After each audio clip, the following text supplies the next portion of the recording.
Just about anyone who's been riding for a few years gets a strong sense of what they like and what they don't, and I have to admit, I've never really considered Continental hoops as an option. That's not all my fault. Continental has never enjoyed huge marketing support in Australia, where I live. In fact, this is the first time the company has launched a tire in forever down under. So while it's the second biggest brand in Europe, they haven't caught on so much over here, but that could be about to change. With the Road Attack 3, Continental feels like it should be on an absolute winner. This third-generation sports touring hoop has a couple of key new technologies that set it apart from the crowd, as well as a couple of huge trophies in head-to-head class tests in Europe, and it's ready to muscle its way into other markets. Key technologies: it's easy to get wrapped up in compounds and tread designs, sidewall stiffness and whatnot, but there are two key things Continental does with the Road Attack 3 that you won't find elsewhere. The first is traction skin, a slightly rough tread surface that lets Continental pop these hoops out of their molds during manufacture without the use of a slippery mold release agent. Where most other tires are slippery and dangerous for the first couple hundred clicks, you can roll out of the garage on a fresh set of Road Attacks, even the old RA2 Evos, and go get elbow down on the fourth damn corner of a track session. If you're Alex Hoffman, I am not Alex Hoffman. And when I picked my bike up with these tires fitted to it, it was raining cats and dogs. I'm an idiot, though, so I rolled out of the tire shop and immediately hit the gas on my GSXR 1000. The back wheel spun up and I felt like an idiot. Mind you, the Michelin Pilot roads I had taken off to fit the Conti would have done the same. A few minutes later, with at least a small amount of heat in the hoops, they were gripping well enough to let me have a bit of fun through some wet twisties, so we'll mark that down as a tick. The second key technology is called multi-grip. Most sports touring tires use a nice sticky compound on the sides for awesome cornering grip, and a harder compound in the middle to deal with the sad truth that a lot of bikes have to do the lion's share of their miles in a straight line. Thus, you get sporty grip in the corners, but a tire that lasts much longer in the middle than a flat-out sports unit. The Road Attack 3 uses a single compound, optimized for around the same terrific dry grip as the RA2S, with 15% better wet grip, 10% better mileage, superior handling and quicker warm-up. And during manufacturing, the temperature is finely controlled to cook the center bits a little harder, with a smooth gradient that softens the rubber toward the edges. The thinking here is that they'll wear more evenly while still lasting well in the middle, and there won't be the distinct steps in grip, wear and softness you can sometimes feel on a multi-compound hoop.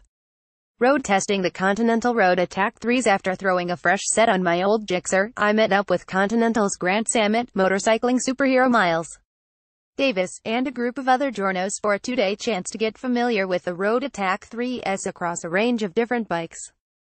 As well as my sports bike, we had tours represented by BMW's S1000XR and R1200RRS, and Honda's VFR1200F.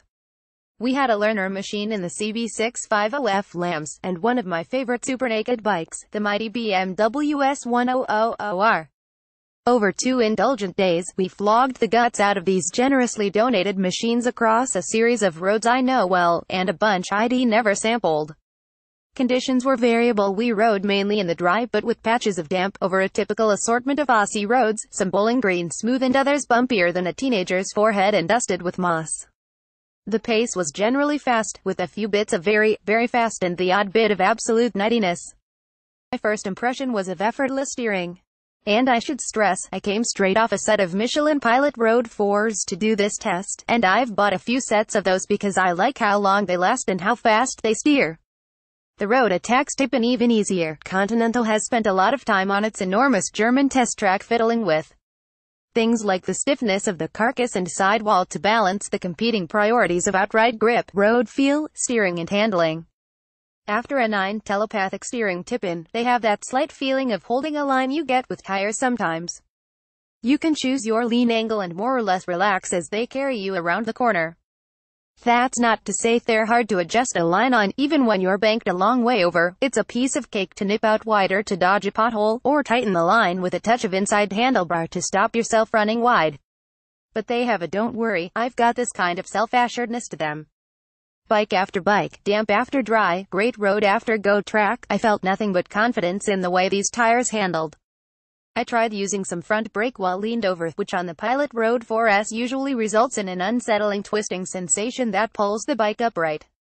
No such issue with the raw 3s, they take bank 8 over braking in their stride, as well as the Bridgestone Hypersport tire, which are pretty much my personal yardstick for steering and handling. But I don't buy them, because they flounder and die under commuting conditions, and I don't have the cash to throw $600 at tires every 3,000 kilometers, 1,865 miles. Continental's marketing budget didn't quite stretch to 5-star accommodations, but Grant was able to get us dinner and digs at the inimitable Golden Trout in Eildon. Opinions around the table were unanimous. These hoops are the real deal. They seem to work equally well on all the bikes we tested, and Bike Me's Boris Mihailovic should never, under any circumstances, be allowed access to the jukebox again, unless we need to extract information out of a hostage. On day 2, I concentrated on grip. The road attacks hadn't put a foot wrong yet, but I wanted to see how far and hard they could be pushed while accelerating through corner exits. I'm no drift king, though, so I grabbed a BMW S1000R, made damn sure traction control was on, and started applying indecent amounts of throttle while leaned over in corners. Did I get the traction control light to come on? Yes, I did. But I had to whiskey throttle an appalling amount of gas in to deliberately break the rear tire loose. In fact, I'm trying to think of a situation where I'd abuse a throttle that badly by accident. I came to the conclusion that the edge grip levels on Conti Road Attack 3s give me a 20 to 30% margin of error above anything I ever do on the road. In fact, I'd happily take these things out on a track day. And I'd suggest, given the howling pace of our test group, that about 98% of road riders will find these things stick like chewing gum in curly hair. You'd have to be riding a lot faster than I can see, and gassing the bejesus out of a powerful bike, for grip to become an issue. So, full marks for steering, handling, cornering confidence and road grip. These Conti are a pleasant surprise. But the key question is, how long will they last? I don't know yet, but initial indications are good. Despite the best efforts of my fellow journos and I, visible signs of wear after approximately 450 kilometers 280 miles were limited to light roughness on the shoulders and some slight lipping on the leading edges of the tread grooves on the rear. The fronts came up looking very lightly stressed on the shoulders, and otherwise you could wipe them down and sell them as new. So, I'll have to update this article once I've put a few thousand miles on them.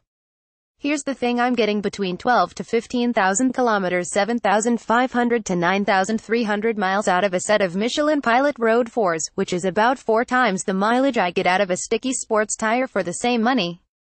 After a few days out on the Continentals, I've decided I prefer the way these things make my bike feel. Skid pan testing in Germany tells me they're even better in the wet than the Michelins, which until this point were the best wet tire I'd ever experienced.